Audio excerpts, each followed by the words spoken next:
Hello and আসসালামু আলাইকুম guys. So কয়েকদিন ধরে ওয়েদারটা অনেক সুন্দর হয়ে রয়েছে, জাস্ট বৃষ্টি পড়ে। সো এমন ওয়েদারে তো সবাই খায় খিচুড়ি, কিন্তু দুঃখের বিষয় গাইস, আমার খিচুড়ি তেমন একটা পছন্দ না।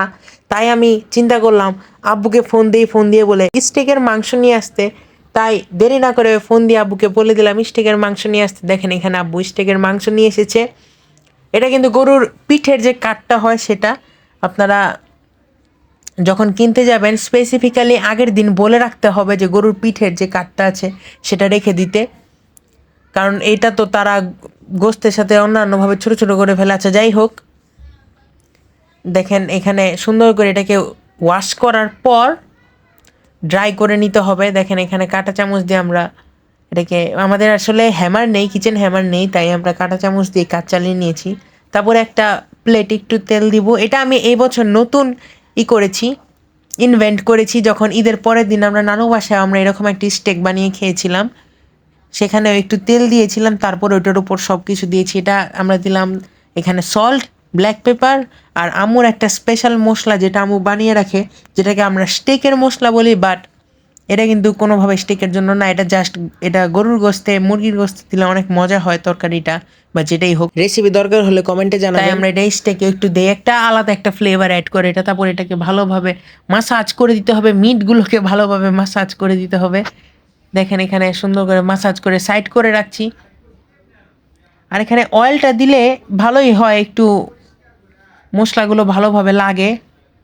দেখেন এখানে সুন্দর করে ম্যারিনেট করে ফেলেছি। এটাকে আপনারা রাখতে পারেন যতটুকু ইচ্ছে, কিন্তু আপনারা যদি নর্মাল ফ্রিজে হাফ আওয়ার্সের মতো রাখতে পারেন সবচেয়ে ভালো হবে। তারপরে দেখেন ফ্রিজে রেখে দিলাম। এটা রাতে ডিনার করেছিলাম। দেখেন এখানে ফ্রাই প্যানে একটু তেল, একটু বাটার দিয়ে দিব। বাটারের ক্লিপটা আমি নিতে ভুলে গিয়েছি, এখন একটু বাটার দিয়েছি, পরেও দিয়েছি দেখেন। তারপরে আমি আমার চয়েস মতো, ইচ্ছা মতো একটা স্টেক উঠালাম, চিন্তা করলাম হ্যাঁ এটাই খাওয়া যায়। তারপর এটা নিয়ে যাচ্ছি দেখেন।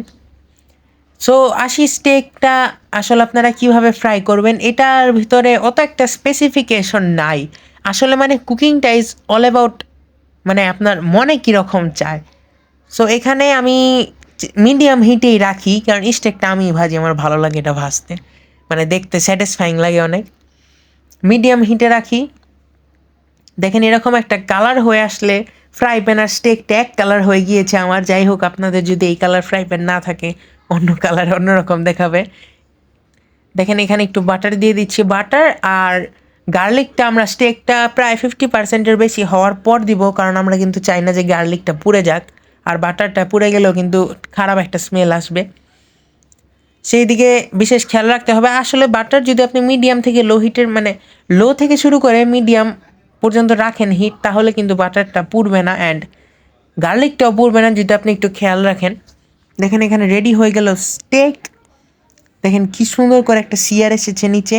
সিয়ারটা কিন্তু ইম্পর্টেন্ট ফ্লেভারের জন্য, আপনারা ভিতরটা ভালো করে হবেন। আমি এখানে ফুললি কুকড করেছি, কারণ মিডিয়াম রেয়ার আরও যা যা হয় স্টেকের ধরন, ওইগুলো তো মানে আম্মু খেতে দিবেন, আম্মু বলবে কাঁচা কাঁচা। যাই হোক, দেখেন এখানে সুন্দর করে আমি কুক করে ফেলেছি, আর এটা কিন্তু অনেক সফট হয়েছিল। এটাকে সফট করার একটাই উপায়, বেশি তেল বেশি মাখন দিয়ে আপনার ফ্রাইটা করতে হবে। আমি যে বছর ফার্স্ট টাইম স্টেক ফ্রাই করেছিলাম, ওই বছর মানে স্টেকটা বেসিক্যালি কোরবানিদের সময় আমাদের খাওয়া হয় বেশি, এবার কোরবানিদের সময়ও খেয়েছি, আর দেখেন আজকে খাচ্ছি। স্টেকটাকে বেশি অয়েলে ফ্রাই করলে একমাত্র এটা সফট হয়, না হলে কিন্তু সফট হয় না। দেখেন ওইখানে একটা মার্বেলিংয়ের মতো আছে স্টেকের উপরে, এটা আপনারা চাইলে ফেলে দিতে পারেন, কিন্তু আমি ফেলি না, এটা একটু রাখি। এখান থেকে একটা ফ্যাটের মতো বের হয়, এটাও কিন্তু একটা ফ্লেভার অ্যাড করে। এটা খেতে অনেক চুই মনে হয়, ওই যে উপরে আপনারা দেখতে পারবেন প্রত্যেকটা পিসের উপরে আছে, কিন্তু এটা একটা ফ্লেভার অ্যাড করে, এইটুকু আপনারা খাবেন না। দেখেন এখানে সুন্দর করে সাজিয়ে ফেলেছি গার্লিকটা দিয়ে। আর গাইস, ইম্পর্টেন্ট পার্ট, আমি এখানে একটা গার্লিক দিয়েছি একটা স্টেকের জন্য, 2টা স্টেক টোটাল ফ্রাই করেছিলাম। আপনারা কিন্তু 3-4টা গার্লিক দেবেন যদি আপনাদের গার্লিক ফেভারেট হয়, কারণ গার্লিকটা এত জোস অ্যান্ড ইয়াম্মি হয় গাইস। দেখেন রেডি হয়ে গেল আমাদের ইয়াম্মি স্টেক। এটা দিয়ে রাতে ডিনার করেছিলাম, সেই দিন একদম নো কার্বোহাইড্রেট ডিনার করেছিলাম। থ্যাংকস ফর ওয়াচিং গাইস, দেখা হবে আপনাদের সাথে অন্য একটি ভিডিওতে। ততদিন পর্যন্ত ভালো থাকবেন সবাই। আসসালামু আলাইকুম।